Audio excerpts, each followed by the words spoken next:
ครับเราจะมาเอาใบตองครับจะไปทำขนมห่อหมกนี้เรามาเจอต้นตองแล้วนะครับเราจะขึ้นไปตัดเอาใบตองกัน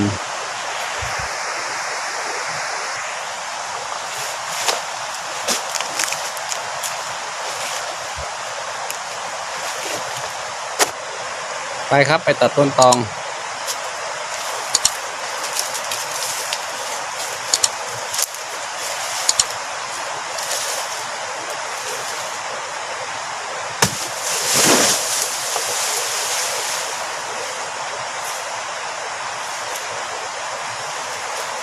ได้แล้วครับต้น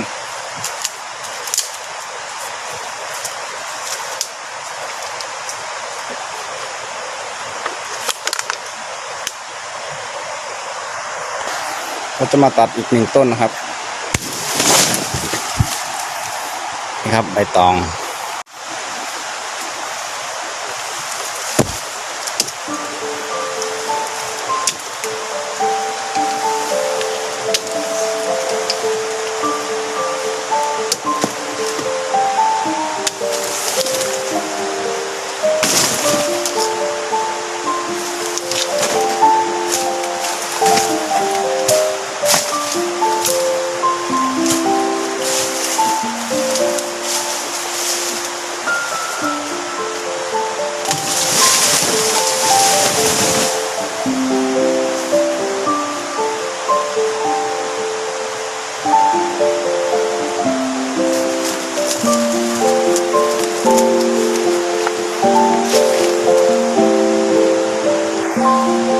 โอเคครับได้แล้วครับต้นตอง2 ต้นนะครับเดี๋ยวเราจะไปเก็บใบกันนะครับ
ซึ่งตอนนี้ผมก็ได้ใบตองเป็นที่เรียบร้อยแล้วนะครับเดี๋ยวผมจะมาเก็บซ้อนใบตองนะครับเดี๋ยวผมซ้อนใบตองเสร็จแล้วก็ใส่ถุงแล้วเราก็จะกลับบ้านนะครับ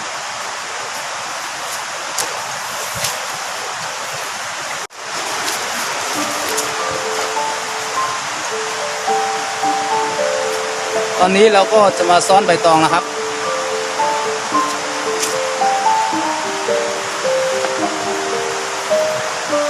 นี่ครับซ้อนแบบนี้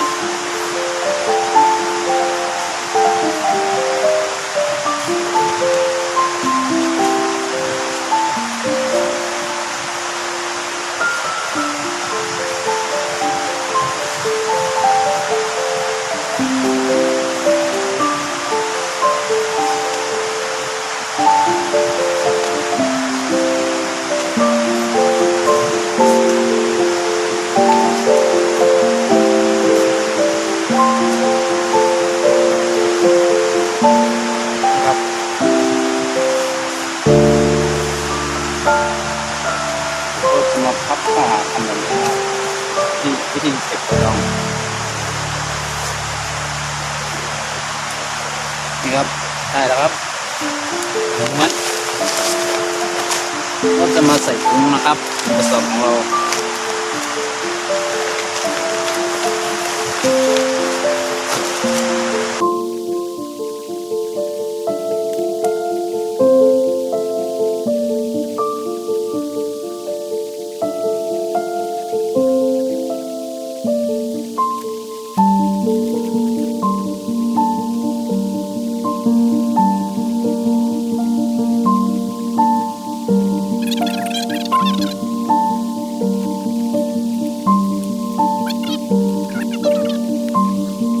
ไปครับกลับบ้านกัน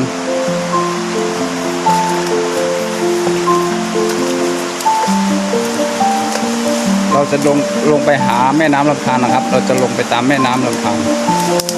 นะครับแม่น้ำอยู่นู่นครับตอนนี้เราลงมาถึงฝั่งแม่น้ำกันแล้วนะครับนี่ครับเราจะข้ามน้ำไปทางนู้นนะครับทางอยู่ตรงนู้นครับ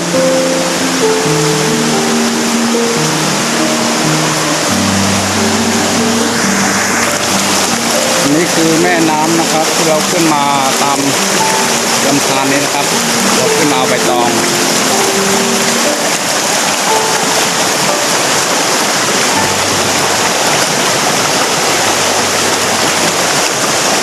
ครับที่เราขึ้นไปเอาใบตองอยู่บนเขานี้นะครับนี่ก็คือระหว่างทางที่เราเดินมาครับรกมากครับ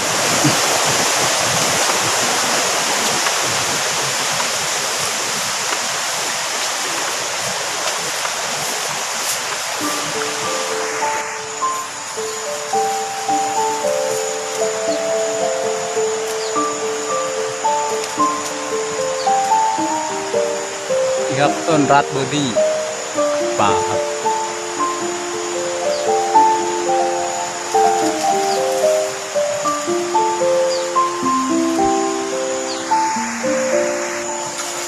อาหารป่ามีเยอะแยะครับนี่ก็คือต้นมะเขือพวงครับเห็นไหมครับ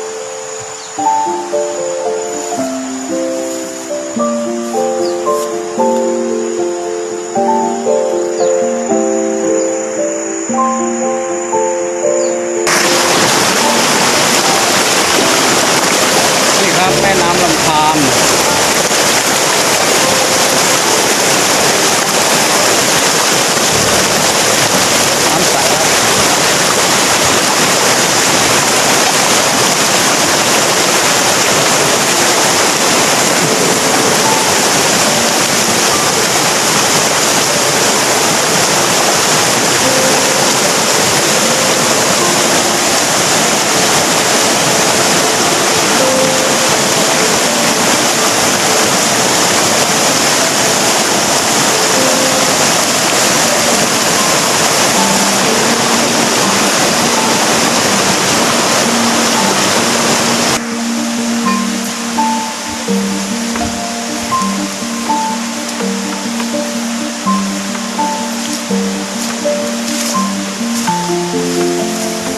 ถ้าลงไปลำธารถ้าลงไปตามลำธารเนี่ยครับทางยากมากก็เลยใช้ทางลัดครับก็จะมาทะลุตรงที่ลำธารตรงนี้ครับ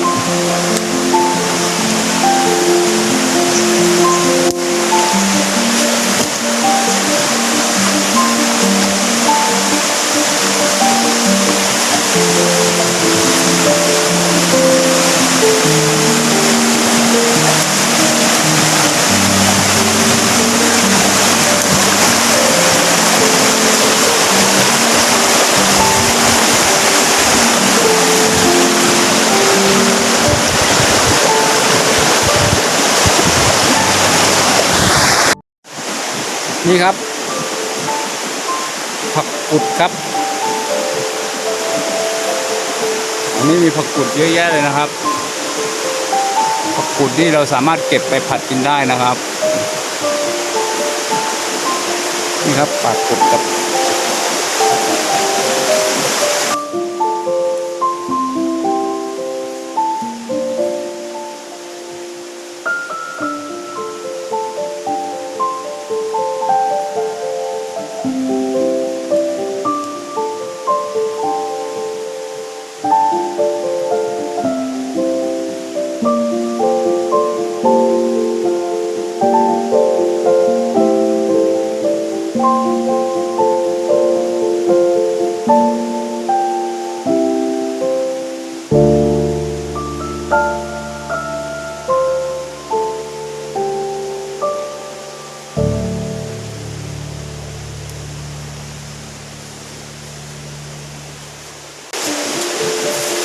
นี่ครับผักกดมีเยอะแยะมากมายเลยนะครับสวยมากเลยนะครับน่ากินไหมครับ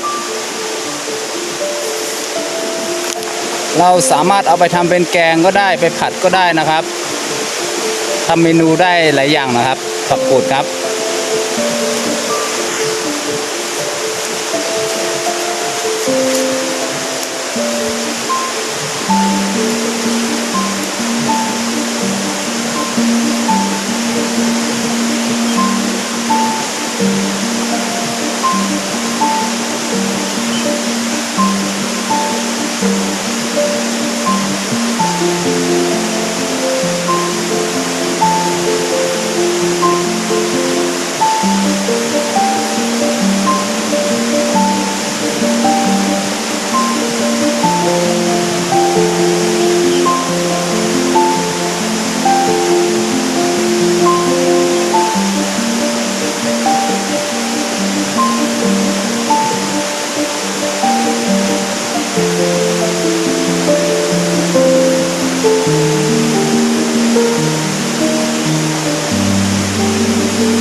นี่ครับผักกดของเราก็ได้ประมาณกำหนึ่งนะครับน่าจะพอเอาไปผัดกินแล้วนะครับ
ามฝั่งแม่น้ำลำธารนะครับจะมีผักกุดนะครับเยอะแยะมากเลย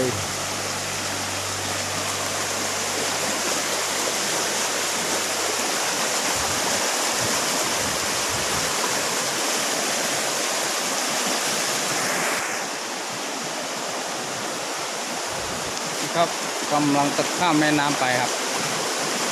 ข้ามลำธารไป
ก็ใกล้จะถึงหมู่บ้านแล้วนะครับขอขอบคุณทุกท่านนะครับที่เข้ามาติดตามเข้ามารับชมครับผมหากท่านไหนอยากให้ผมทำคลิปอะไรก็คอมเมนต์บอกผมไว้ในด้านล่างได้นะครับ